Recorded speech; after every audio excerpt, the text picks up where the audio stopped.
Hi, everyone. My name is Ayelet. I'm a marketing professor at Harvard Business School. This is joint work with Jimbo and Donald there at Microsoft at the Office of the Chief Economist. So I won't go into a lot of details about LLM. We got a pretty nice introduction earlier, but just like the previous papers, we were really excited about the ability of GPT to actually simulate humans. We were highly inspired by these early work papers, both in social psych, in political science. Of course, John's paper. I'm somehow always in this awkward position of presenting right before John, where all of us were so inspired by your work. So stay tuned for John papers. That's what I'm gonna say. But overall, these early works showed us that GPT could be useful for social science research. And that's kind of the point that we started. So of course, as a group of kind of IO economists and marketers, we were interested in whether GPT can actually be used as a tool for market research and how. And the way we thought about this project is kind of a proof of concept of can we use it in the context that we think is useful for marketers. And for that, we kind of thought of two major things, and I'm going to show you results from both of them.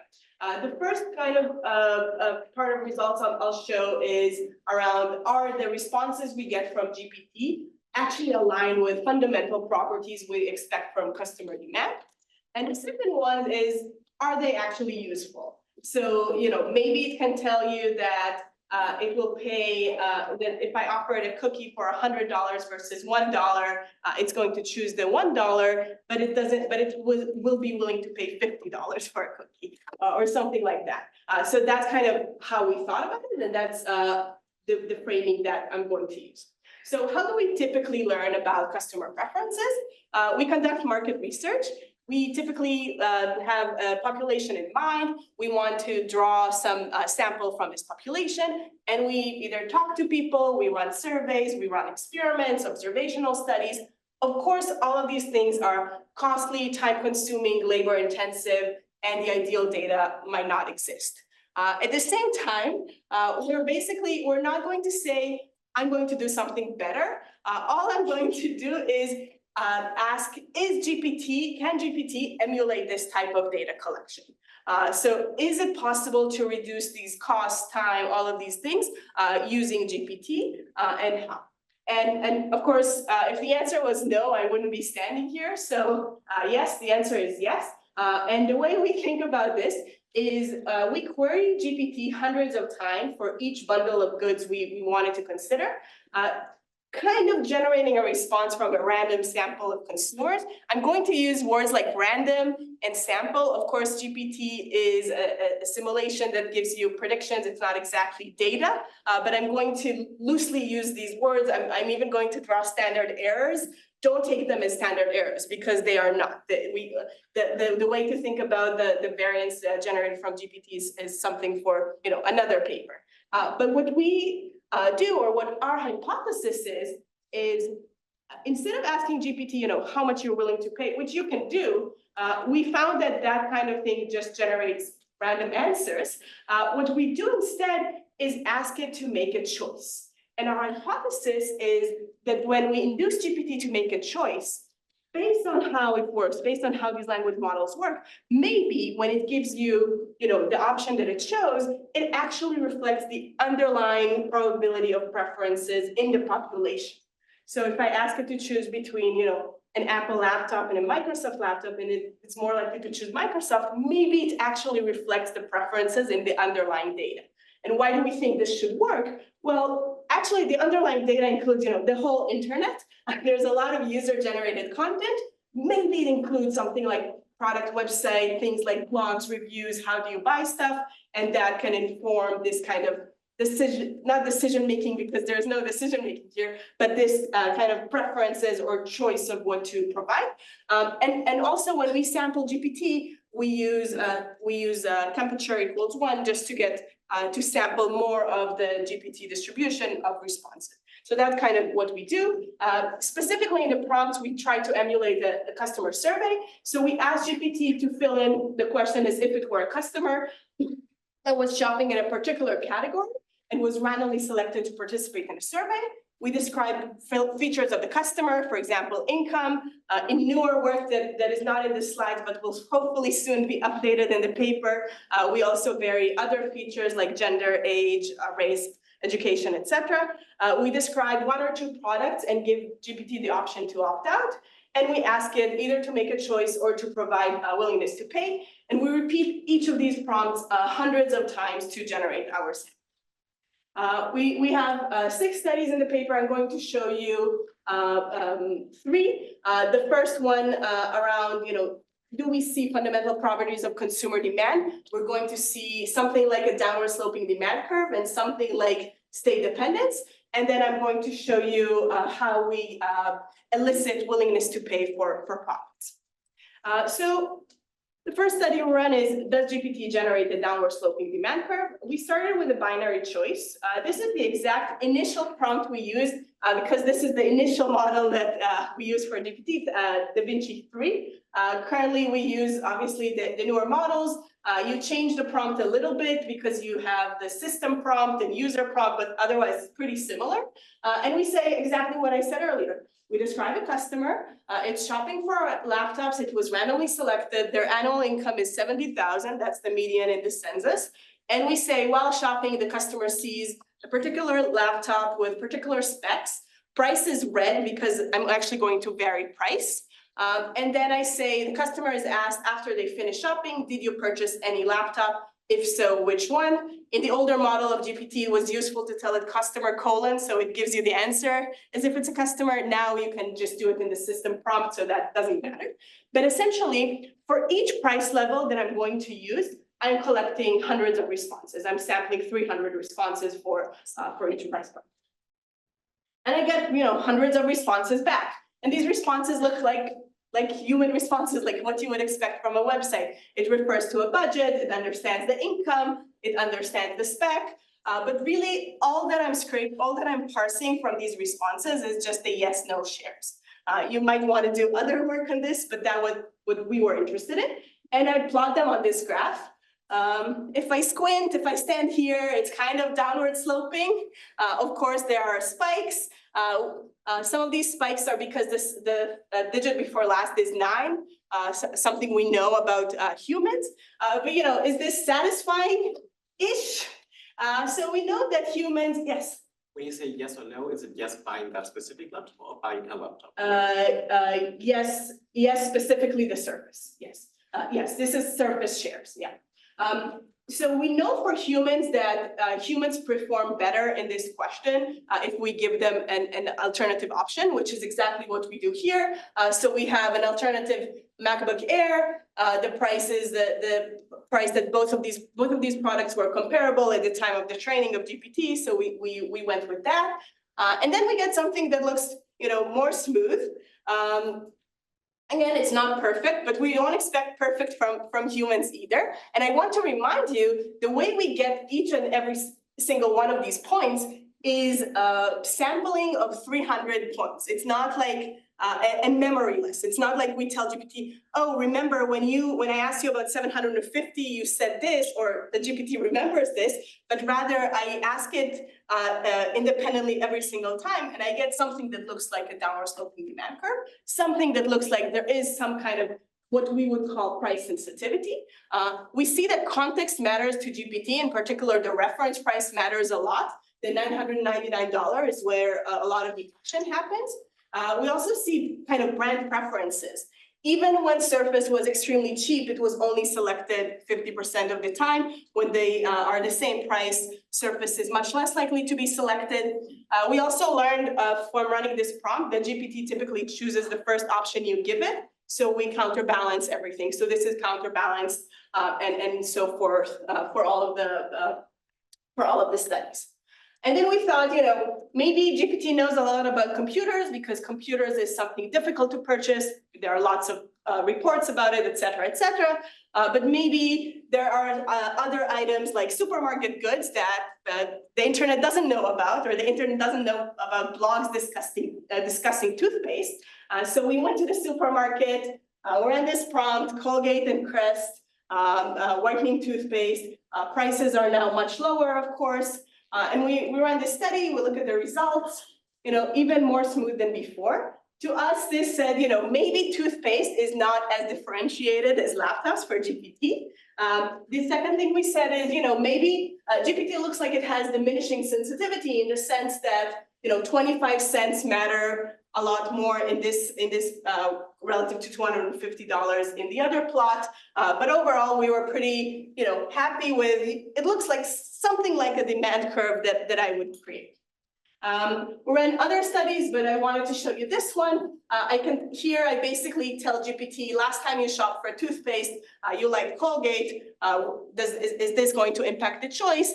And it does in the way that we would expect it. So as long as Colgate is actually cheaper than Crest, then GPT chooses Colgate 100% of the time because I told it that it prefers it. Once the price is higher, it makes other choices.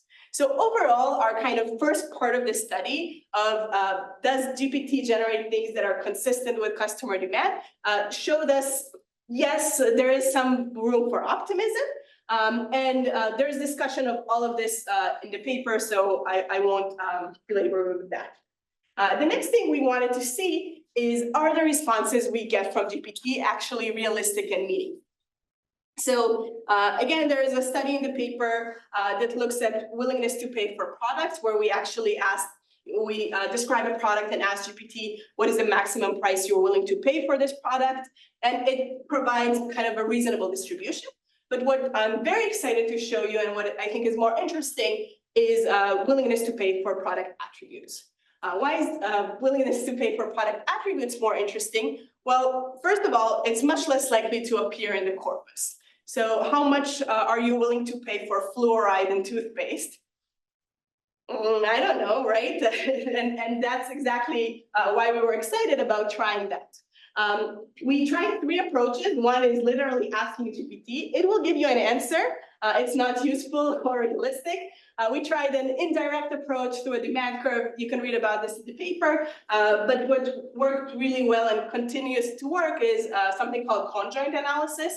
For those that are not kind of marketing research 101, the idea behind conjoint analysis is I can offer you 2 kind of identical good, the same toothpaste for the exact same price, $4. One is Crest, one is Colgate, and I ask you which one would you choose. Let's say that Colgate is chosen. Then I start changing the price for Crest. Okay, now it's $3, $2. When do you switch to Crest?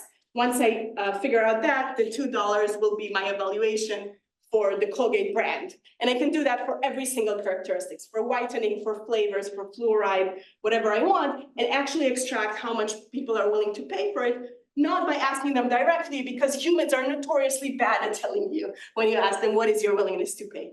So we use that. It's not perfect either. There's a whole literature of why conjoint is problematic and how you do incentive aligned conjoint. But as a baseline benchmark, we were interested to see that. Now, what we did in this version is we compare it to a new paper. The idea of this paper studied willingness to pay for fluoride in toothpaste, which is why I'm so obsessed with this, and aluminum in deodorants in completely different contexts. And we said a few things. One, they actually conducted conjoint studies and thoroughly validated things like prices and shares with real world data. So if we can show something like them, then that's good. The second thing is when we ran this study, it was very unlikely that these results are actually in GPT's corpus because the study were ran in late 2020 and only written afterwards. So it's very unlikely to be in the corpus. So we thought that we should compare to that. Just as a side note, since then we ran human studies too and ran new studies of GPT and we get consistent results there as well. But I'm going to show you this paper.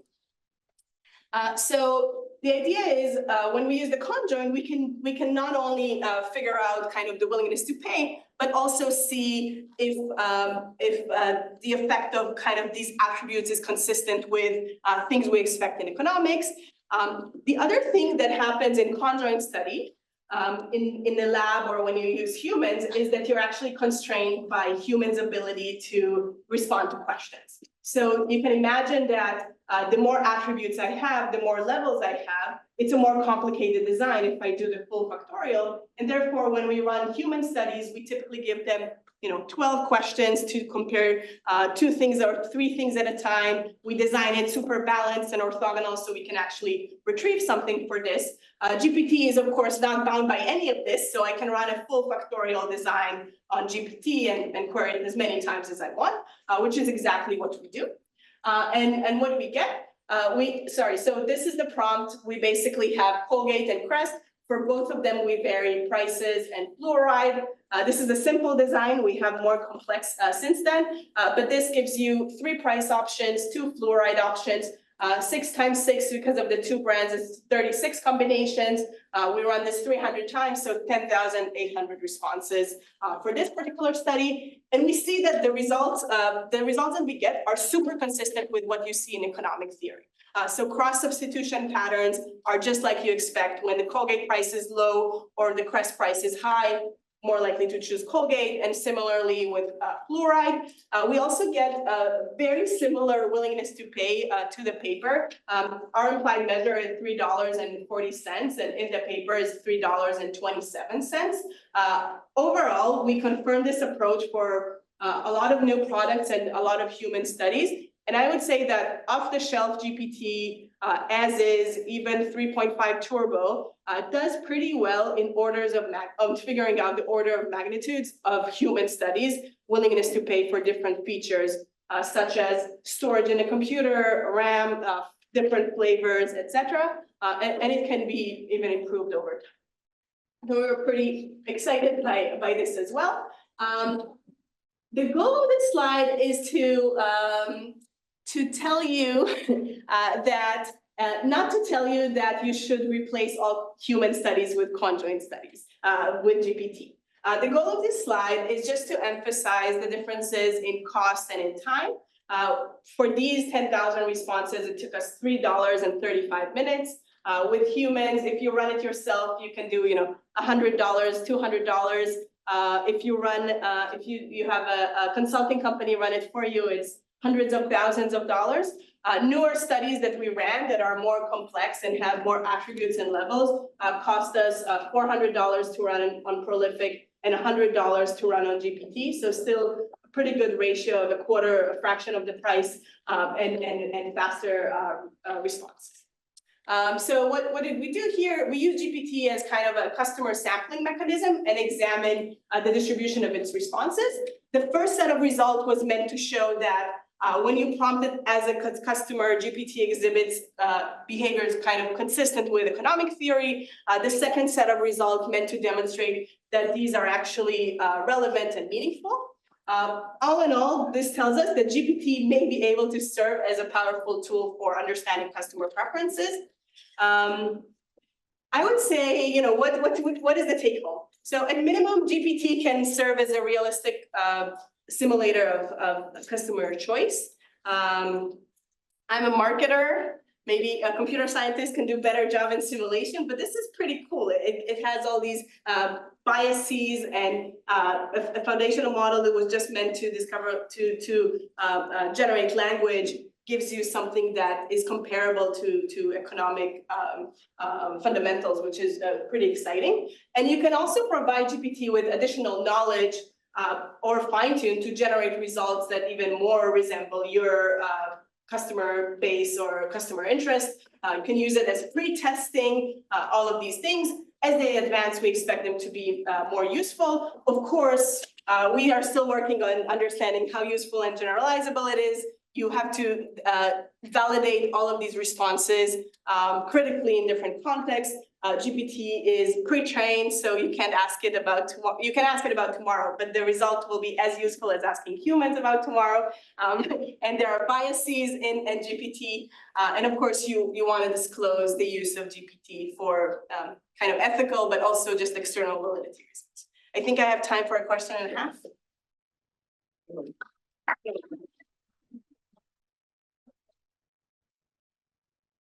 So much, very interesting talk. And it's very interesting that you replicate the average willingness to pay for the non-GPT study. I was wondering if you could take basically the next step and predict policy relevant quantities such as price elasticity and see it also, if that also emulates what you could see from the non-GPTs. Yeah, so with the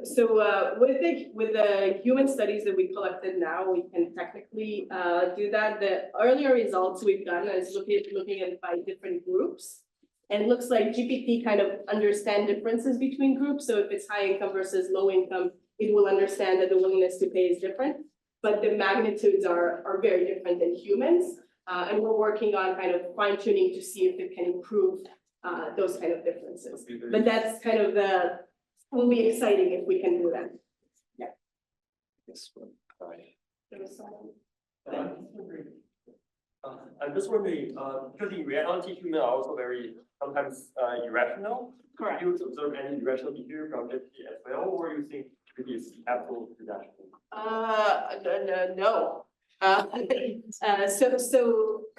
So GPT can give you the idea that it's thinking or reasoning, but it's just generating text, right?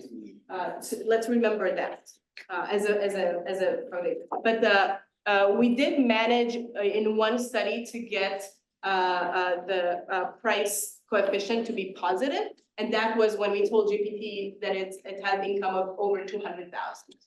So it does some things that it just expect, oh, people that are rich are just willing to pay more and want to pay more. So there are kind of things like that. And I'm sure we'll find other behaviors that either exist in humans or not, that are not rational, for sure. And like anchor effect when compared to food product, maybe they have. Correct.